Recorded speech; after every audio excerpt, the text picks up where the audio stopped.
again, normally I would use training strategies and all this different stuff. This is really going to be about managing him and controlling him, which is completely against my general horse training philosophy. But in this case, this isn't about mental and emotional. This is about controlling him to build him physically and for you to stay safe. And that's what it's about. So Dublin came up a little bit off this May, and we gave him some time off and rested it. We started engaging with a vet. We did some imaging. There were some minor changes in his hock, so we did some hock injections, hoping that would resolve it. After a couple of weeks, it did not. So we went back and did some nerve blocking and identified that the problem was beneath his right hock, but above his right pastern. And with an ultrasound, we were able to determine that he had done some damage to his proximal suspensory ligament. It actually torn away from the bone in a couple of places. So on July 8th, he went on stall rest. He's been on stall rest now for 3 months. And we just had a second of follow-up ultrasound done that showed significant healing. So he was cleared for some additional physical therapy and motion. But that's where we've hit our next block here, is trying to figure out how to get him mentally moving forward on that path. But I think it's important to note too, he had surgery. He did. On that right hind, yes. and stem cell injections. Yes. So good point. Put a lot of time and money into this that we want to make sure we Get a good result here. Have good results. Yeah, so he had a fasciotomy and stem cell injection as well at Wisconsin Equine Clinic. So, yeah, so all throwing the kitchen sink at it. Yep. Yeah. So I came out and saw Dublin earlier this summer when he was just on strict stall rest with a very gradual hand walking program. And honestly, I didn't even broach the hand walking program. We just added static exercises just to kind of maintain some core strength, maintain some top line, maintain a little hindquarter strength. And we talked about things that you want to avoid for a horse that has suspensory injuries, like backing them or quick movements, or if that heel drops, right, it would put stress on the suspensory ligament. So we kind of did that this summer, and I told Liz, call me when you're cleared for the next step. And so I actually was just out here yesterday to assess him. So we've gotten re-imaging by the veterinarian who said, yep, there's a great amount of healing there. We're ready to start progressively loading the tissue. So I came out here to kind of evaluate him and say, all right, I have to see him walk. I need to see him trot so that I can determine how much we want to push this, right? But yesterday when we were out here, I couldn't even assess the trot because he was too emotional, kind of blowing up when we would ask him to trot. And we tried a couple of different ways, and we'll kind of show you what that looks like too. But I couldn't even get an assessment, so I can't really advance the plan until Liz and I have a little help of like, all right, how can we help him to maintain composure so that I can even assess the trot. Sorry for the interruption, guys. I just wanted to let you know that if you are enjoying this content and you would like to get a little more dedicated to learning kind of my program and philosophy on horse training, you can do that on my Patreon page. It's $10 a month. I drop a new video there every week. We get a little more detail about horse training, sequences, the fundamental series, all that stuff is on there. And it's a great value. You can ask me questions about your horse. You can submit videos for coaching. We have monthly giveaways. It's awesome. You want to be on there. So I'll leave a link in the description below. Let's get back to the video. So if we weren't able to kind of have him tolerate the hand walking and trotting in hand, or however we determine to kind of add that trot, we would be looking at probably extended time in smaller confinement. Not necessarily smaller than this, but we'd really have to use time as our way to heal instead of physical therapy and progressive loading of tissue as a way to heal. Because research has shown us, when we get enough healing in that tendon, we can start to add progressive load, and that's what increases the strength of that ligament, of the tissue again. So that's why physical therapy is so important to start when it's appropriate for these guys. But if we're not able to safely do it, then we're going to have to just use time in a small space as our way to heal that tissue until he's, released to like, all right, go do whatever, because we can't progressively increase his work. Well, I felt like when we were having our explosions, I don't have very many tools in the tool chest to address the explosions. I can get him, I mean, he comes back fairly well, but as soon as I ask him for the trot again, we're right back up to a level 10. So I'm hoping that there's some additional takeaways that can help me prevent the explosion, control the explosion, bring him back as quickly as possible so we can safely do some more movement. The hand walking was another, challenge to work through. When I was released for hand walking, at first I was able to walk him around the grass fields and it was really enjoyable, but as time went on, he got more and more pent up, and so I had to modify. He is sedated. He's been sedated consistently for 3 months now on trazodone on a daily basis. Our veterinarian recommended giving him ACE before we hand walked, which I've had to do on a few occasions when he's felt a little extra intense. But in addition to the trazodone. In addition to the trazodone. And I've also had to modify my approach, and I've confined him to this small little dry lot area. We walk in small circles here because it's just felt like any variables that I introduced just complicated the whole situation, made things worse. That is the scary corner, and that's where she's going to build his pen. Like, he spooks mostly in that corner back there. Good boy. Come on.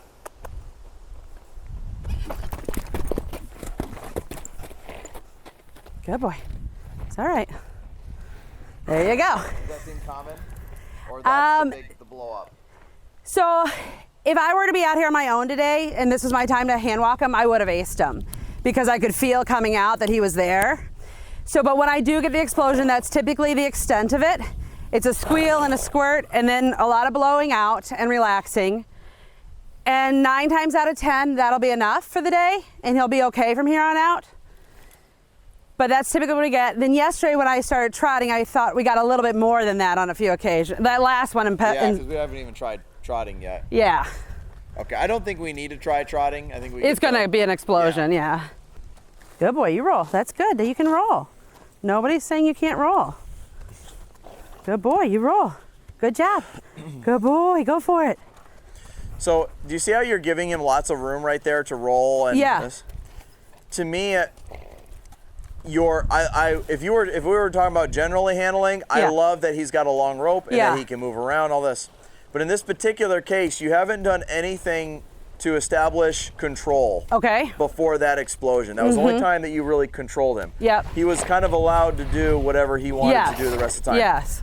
I think that you're going to have to establish some control at the very beginning. Okay. So that you can go back to that control if he does that. Okay. So, good job. Let me just show you real quick. You want to put your stick? Whoa, whoa, whoa, whoa, whoa. What was that all about? Well, let me go ahead and put a snaffle on him, and, I'll start, and then we'll get going. Good boy, Dublin. Quite a handful, buddy. I hope this will fit him. I have one here, but it will not. Okay. That does fit him.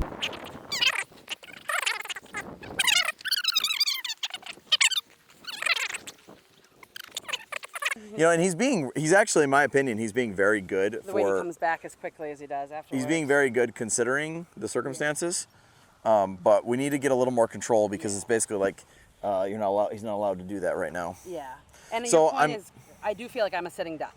I kind of just wait for it to happen. So I'm putting the snaffle on him right now, and I'm going to attach my lead rope to the ring on the snaffle. Okay. And this is where I'm going to start to establish a little bit of control here. So I'll go ahead and take him from here. You want the stick? Nope, not yet. I think you're going to have to. Again, normally I would use training strategies and all this different stuff. This is really going to be about managing him and controlling him, which is completely against my general horse training philosophy. But in this case, this isn't about mental and emotional. This is about controlling him to build him physically and for you to stay safe. And that's what it's about. So when you first introduce, I would walk into his pen and put a snaffle on him immediately. Like here, he's going to walk off. Yeah. I'm going to get a hold of the snaffle and say, nope, I didn't ask you to do that. Okay. And then I'm going to stop him there. So this is the start of establishing control. Now you can go ahead and give us plenty of room. Okay. Because this doesn't guarantee that he doesn't do some of those moves. And then as I walk, imagine, so like right here, he's leaning on me a lot. So I'm going to get a hold of him there. And so, nope. And what I'm doing is I'm setting a very strong boundary. Now, you hopefully won't have to do this as much as I am. Yep. But imagine you were riding him. You're asking him to walk long and low. And I think this would also help him physically. But what this does, by asking him to have his head down here, does a couple things. If he goes to explode, he's going to run into pressure immediately, which should cause his hip to go away from you so you don't get kicked. Okay. I would say the biggest concern is that he bolts past you and kicks out. I think that would be your biggest risk of this. So by asking him to walk long and low here, head down, and then don't get ahead of me, as soon as I feel him not listening, I'm immediately going to hold him accountable. Okay. And just ask him to step off that pressure. So the feel is really important that you have on the rope. It's kind of loose. See how it's kind of loose, but it's real short. Okay, so that I can manage him here. Okay, because he's going to run into pressure as soon as he were to try to explode. And like Emily said, you know, we need to let those tissues warm up before we ask him to trot, right? But the snaffle, you have way more control than you would the rope halter. Okay. Now, this is the scary corner. So what I would also do, since he's going to live in this area, is occasionally give him a break here and just let him face it. Okay. Okay, and then I'm going to retreat and I'm going to go back out there. So it's like not work, but walking and trotting happens over there. Relief is here. That makes sense. Okay, so what I want to do is, and by facing it, if he were to go somewhere, it should be that way, not into the scary corner. And I would do this, you know, start off walking more out there and then release him here. Because when he bolted, you were coming through us at an angle, and once the scary part got by his ribs and hip, he went, whoa, I gotta go, and he went there. And that's gonna be the response. A lot of people think, you know, they're scared of something, like, get them by it right away, but actually I would just let him face it here, and then before I ask him to walk, I'm gonna just do a step or two back. Is that okay? Okay. So you're retreating from the pressure of the scary corner. So I retreated him there slightly, and I'm not gonna let him push into me here. As soon as he gets a little bit ahead of me, I'm gonna get a hold of him there and say, nope, you can't push through that. And I'm just trying to teach him he can't push through that. Is this little hill okay, Emily?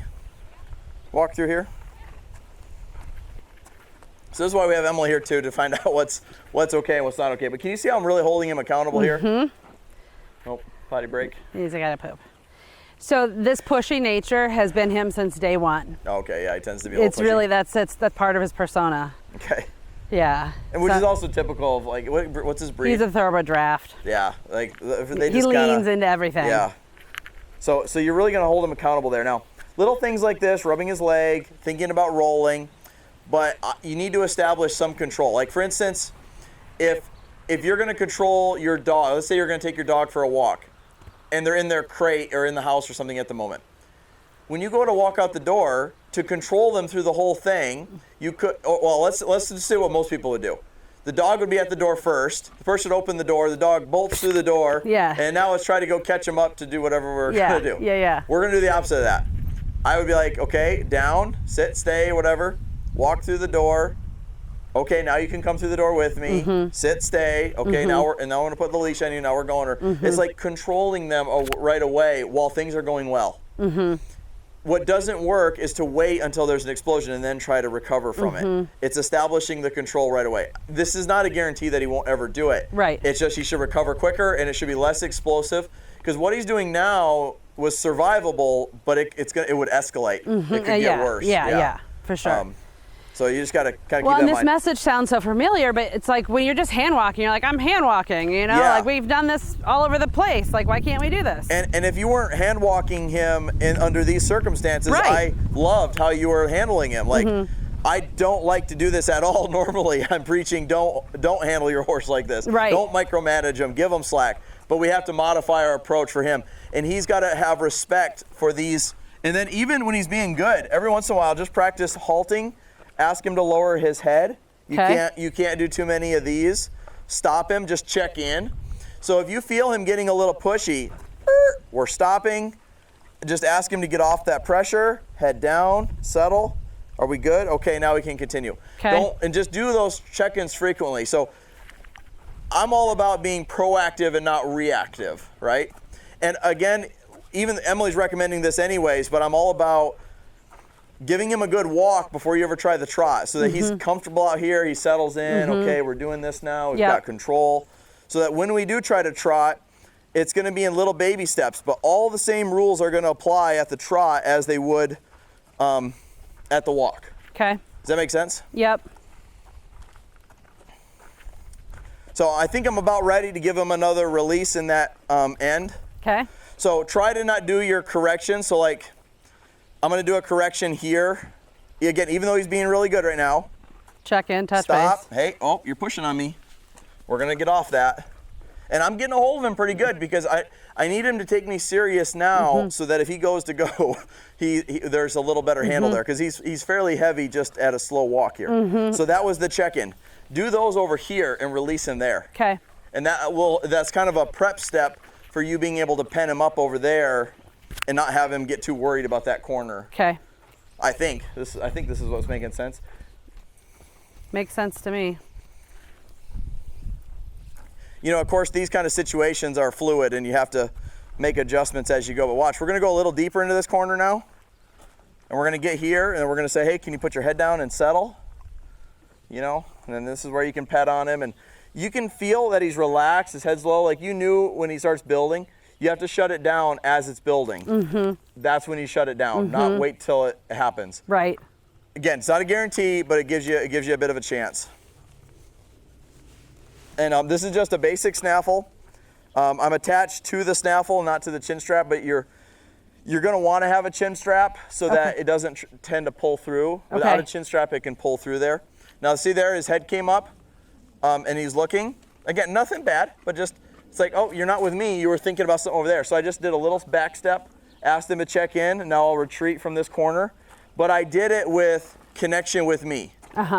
I didn't have him looking up in that corner and then walk off. Right. Because there's different mental states that they'll be in. So right now he's in the just relaxed, kind of what we call automatic in behavior. He's just chill. Over there, he got either curious or concerned. And it's the curious that leads to concern, and it's the concern that leads to him deciding he needs to leave somewhere. Right. So again, this isn't training. Training to me is doing less and giving a horse responsibility. This is completely managing him, but it's all about getting him recovered physically and you surviving the process without getting kicked or trampled, you know. So we're gonna try a little trot. Is that okay? Are we ready for that? Huh? There's a flat spot there too. I'm just gonna do a little baby trot. Imagining I'm gonna have to correct him a couple times, but we're gonna give it a go here.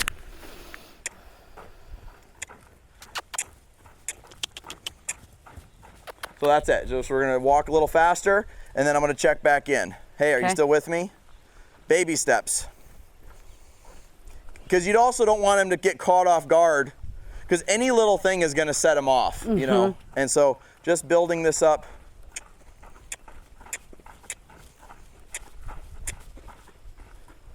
Oh, now we're slow now, huh? And then again, I'm checking in here. I'm asking him to drop his head. It's like, hey, you still with me? We good? T-Rat. Come on. T-Rat. Oh, he thought about it for a second. Good. Then again, a little check in here again. I don't care if it takes a few tries. It's not about hurrying him into that trot.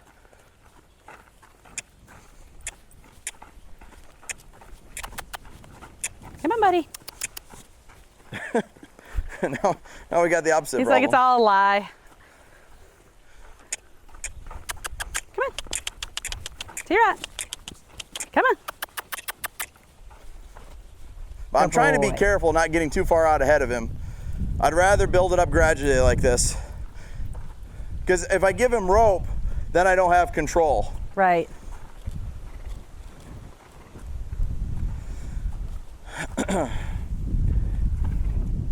And I also believe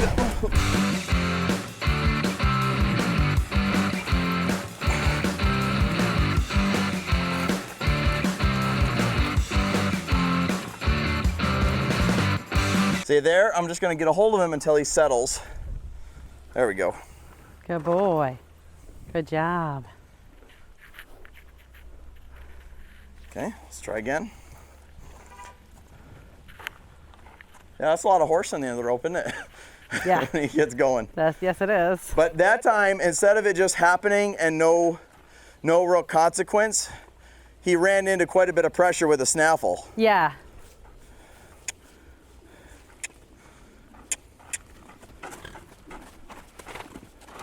Oh, nice. See, he's still pushing real hard. And then try to not let him get counter bent at all. Try to keep his nose into you. But I do think once you can start trotting him more regularly, it won't be as big a deal. Right now it's a big deal because he hasn't really done it. For sure.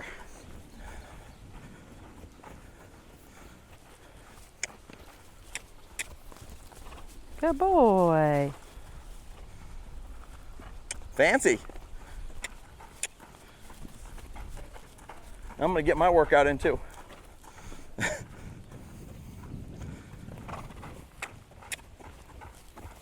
How much trotting, Emily? Oh, that's it? Like just that little bit of trotting? Sorry, I didn't But mean to look say at it what like a that, difference already, those last few trots. Oh, I would too. That's what I was. Okay, I didn't want to overdo it. I don't know what level of. No, I should have realized I should have went for that run the other day like I thought I should have. I don't want to see any comments about that in the video either, guys.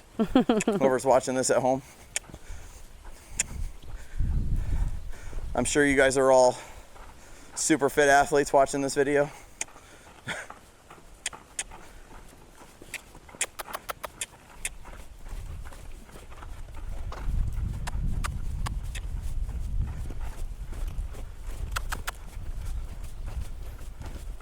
Those legs don't work good, do they? Okay.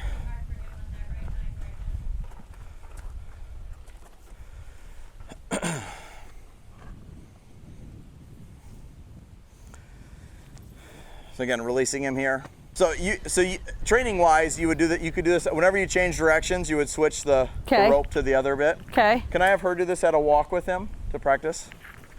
Okay. See him built?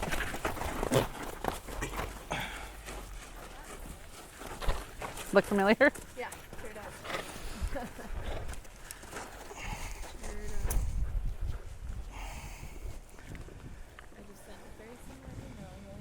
I know, I saw it. I think if it's okay with Emily too, it'd be good to occasionally step his front end over. But at least now when he goes to do that, we can do something about it. Mm-hmm. And it'll add a little bit. And they should get less and less. Yeah. But, well, even you could even see the progression here just in the few minutes you worked with him. But yeah, it's like Yeah. when they're on stall rest that long, it's gonna happen. you Yeah. know? Let's go ahead and have you try that at a walk. So let's be in practice here with you for just a second. So you're the horse. I'm me. So I'm getting the rope organized. Okay, just one hand on the rope. Okay, so we're going along. See, I'm short, but it's loose. Mm-hmm. I'm not doing this the whole time. Okay. If you do that the whole time, it'll teach them to wear it. Okay. So it's short, but they're slack. This is how I get people to ride horses that are a little questionable too. It's like you want to have a short rein, but a loose rein. And then if you stop and he keeps going, see, he's going to run into that, and now it's a boundary. Now we give to it. See how I didn't keep taking it? That's the feel. So the feel I'm trying to offer him is a post. And that's where you saw me have to hunker down a couple times because he was really pushing. And so, yes, there ended up being a lot of feel there, but I didn't start it. Right. He started it. And he could that's the release it, difference, too. yes. Now, if I was just pulling on him or just moving him quickly, he would get really bracy and defensive. But because I just held when he pushed into it, he didn't get offended by that pressure. Okay? Yep, we're not doing that either. That's a big head. Okay. And then always, I would recommend having your pinky closest to the snap. That's like a good strong grip. Okay. All right. Say a prayer and good luck. Pretty much my life right now. Okay, and stop, check in with him. See how he pushed into you there? Get him to just retreat off that a step and then head down. Good. Always, so even if he has a little explosion, just finish there. Okay, let's go again. These rigs going in your stall. Yeah, you're doing great too, by the way. Even how you were handling it before, like her energy is very good. She's staying calm, she's focused, she's not feeding into that energy at all with him. Good check-in. And I want you to do a lot of these check-ins, okay? Yeah, to really establish that. Yep. Good boy.